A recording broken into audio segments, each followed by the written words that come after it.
आज ही Doubtnut app download करें। Doubtnut पर होगा अब आपके सभी मैथ्स, केमिस्ट्री, फिजिक्स और बायोलॉजी डाउट्स का सफाया। बस अपने क्वेश्चन की फोटो खींचो, उसे क्रॉप करो और तुरंत वीडियो सोल्यूशन पाओ। Download now. Hello, the question is 4 point charges है, ईच प्लस क्यू चार्जेस का रिजिडली फिक्स्ड है at the 4 corners of square planar soap film of a side a. Surface tension of the soap film is Y. The system of charges and planar film are in equilibrium. ये पूरा system क्या है? Equilibrium में। ये important चीज़ है कि equilibrium है। And तो साइड जो है वो कुछ इस तरह के फॉर्म में दे रखा है जहाँ के क्या है? कांस्टेंट है। तो हमें बताना है कि एन की वैल्यू क्या आएगी। यहाँ क्यू का स्क्वायर वाई पावर 1/n दे रखा है, तो ये एन की वैल्यू बतानी है। ओके, तो देखो ऐसा है कि एक पतली सी परत यहाँ पर बनी हुई है और यहाँ पर चार्जेस हैं plus Q plus Q plus Q और यहाँ पर भी प्लस क्यू। ओके, अच्छा ये देखो कि इसका साइड ए दे रखा है। ओके, हम लोग जानते हैं इलेक्ट्रोस्टैटिक फोर्स क्या होता है। जनरल अगर बात करूँ मैं तो क्या होता है? वो होता है k q square upon r square. Okay, तो आर की वैल्यू यहाँ पर क्या है? ए है।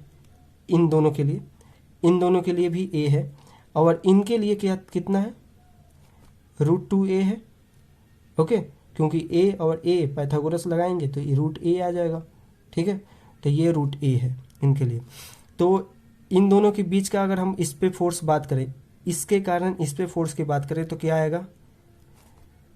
के क्यू स्क्वायर, ठीक है, अपॉन में आर स्क्वायर। आर स्क्वायर मतलब दोनों के बीच की दूरी, ए स्क्वायर मतलब। ओके, इन दोनों के बीच में फोर्स की बात करें तो वो कितना होगा? ये भी उतना ही के क्यू स्क्वायर अपॉन में बीच की दूरी ए, तो ए स्क्वायर।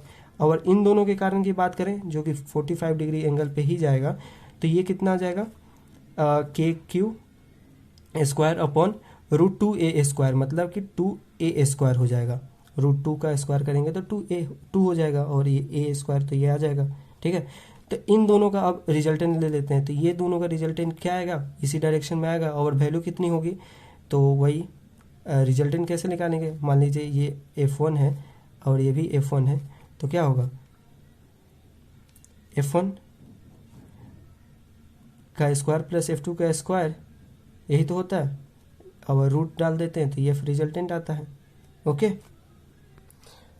तो ये F1 F2 यहाँ पर बराबर हैं, तो के क्यू स्क्वायर क्या होगा? दोनों जगह स्क्वायर होगा और वही रूट से बाहर आएंगे तो वही वैल्यू हो जाएगी के क्यू स्क्वायर अपॉन ए स्क्वायर। और यहाँ पर दोनों का सेम बराबर होने के कारण यहाँ 2 आया होगा, जो कि √2 यहाँ आ जाएगा। ओके, और इनका इसके साथ समेशन होगा। ओके, और इफ अब फाइनली रिजल्टेंट जो बन रहा होगा इलेक्ट्रोस्टैटिक के कारण, वो कितना के बराबर होगा? तो दोनों का समेशन कीजिए तो देखिए आपके पास कॉमन आ जाएंगे कि क्यू स्क्वायर अपॉन ए स्क्वायर और ब्रैकेट में बचेगा क्या? 1/2 प्लस √2। ओके, ठीक है। अच्छा ये देखो कि अगर इसको मैं पी कोई कांस्टेंट मान लूँ। ओके, अब ये कोई पी कांस्टेंट है, के कांस्टेंट है, तो इनको मैं कुल मिला के के डैश कांस्टेंट मान लूँ, क्योंकि ये मुझे कांस्टेंट के टर्म में ही लिखना है। ठीक है, इसीलिए मैं कोई के डैश कांस्टेंट मान लिया, क्योंकि वो चाहते नहीं है कि वो क्या वैल्यू है, उनको इससे मतलब नहीं है, बस इनसे मतलब है कि एन की पावर क्या है, इसीलिए मैंने ऐसा कर रहा हूँ। और उसके बाद क्यू स्क्वायर अपॉन में ए स्क्वायर ही हो जाएगा ये। अच्छा, ये तो एफ इलेक्ट्रोस्टैटिक का रिजल्टेंट आया। इसके अगर इक्विलिब्रियम रखना है सिस्टम में तो इसके अलॉन्ग, मतलब इसके अपोजिट में हमें एक फोर्स लगाना होगा, जो क्या होगा? वो होगा सरफेस टेंशन का फोर्स। सरफेस टेंशन का फोर्स को लिखना चाहे हम लोग तो वो क्या लिखेंगे?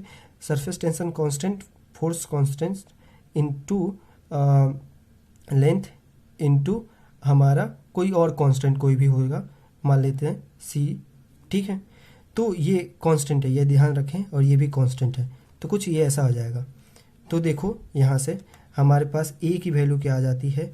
ये आ जाएगी के डैश अपॉन में c q square upon y, ये ध्यान रहे क्यू है। और यहाँ ए को इधर मल्टीप्लाई करने पर क्यूब आ रहा होगा, क्यूब को हम लोग क्या करते हैं? इस पे पावर डाल देते हैं 1/3 का। ओके, और अब देखो इसी ए को मैं लिखूं फिर से, और इस पूरे के पावर इस पर 1/3 फर्दर पड़ने वाला है। देख लो, जैसे ये 1/3 मैंने कर दिया डिस्ट्रीब्यूट, तो इस पूरे कांस्टेंट को मैं k लिख देता हूँ, ठीक है। आवर q² आवर ये y पावर 1/3 बन जाएगा। तो जिस फॉर्म में ये हमसे लेंथ चाहते हैं उस फॉर्म में मैंने लेकर रख लिया है। तो अब यहाँ n की वैल्यू हम कंपेयर कर सकते हैं दोनों इक्वेशन से। तो n की वैल्यू हमारा क्या आएगी, n की वैल्यू 3 आ जाएगी। Okay, so answer is 3। Thank you. Class 6 से 12 से लेके नीट, IIT, JEE मेंस और एडवांस के लेवल तक 10 मिलियन से ज्यादा स्टूडेंट्स का भरोसा। आज ही डाउनलोड करें डाउटनेट ऐप या व्हाट्सएप कीजिए अपने डाउट्स 8400 400 400 पर।